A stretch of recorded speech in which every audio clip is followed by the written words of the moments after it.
আসসালামু আলাইকুম। Top news 24 এর সর্বশেষ সংবাদে আপনাকে স্বাগতম। সংবাদের শুরুতেই জানিয়ে দেব শিরোনাম। শেখ হাসিনার কাছে জবাব চান, কেন কিছু না বলে পালালেন?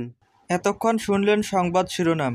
বিস্তারিত খবর জানতে চ্যানেলটি সাবস্ক্রাইব করে সম্পূর্ণ ভিডিওটি দেখতে থাকুন। আইন উপদেষ্টা অধ্যাপক আসিম নজরুল আওয়ামী লীগ নেতাকর্মীদের উদ্দেশ্যে বলেন, আপনারা শেখ হাসিনার কাছে জবাবদিহিতা চান, তিনি কেন কিছু না বলে পালিয়ে গেলেন। মঙ্গলবার সাংবাদিকদের তিনি একথা বলেন।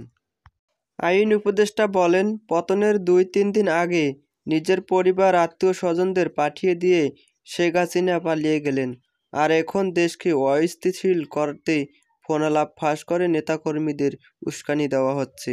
আসিম নজরুল বলেন, কারো পছন্দ নয়, হাইকোর্ট ও আপিল বিভাগের বিচারক নিয়োগ হবে আইনের আলোকে। এছাড়া সাইবার সিকিউরিটি আইন বাতিল করা হবে। 1 জুলাই থেকে 5 আগস্ট পর্যন্ত দায়ের হওয়া সব ফৌজদারি মামলা বাতিল হবে।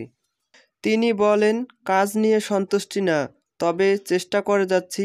যোগ্যতার ঘাটতি আছে, তবে আন্তরিকতার ঘাটতি নেই।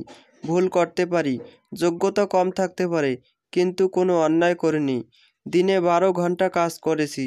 তিনি বলেন, হাইকোর্ট বিভাগ ও আপিল বিভাগের বিচারক নিয়োগে নতুন আইন হচ্ছে।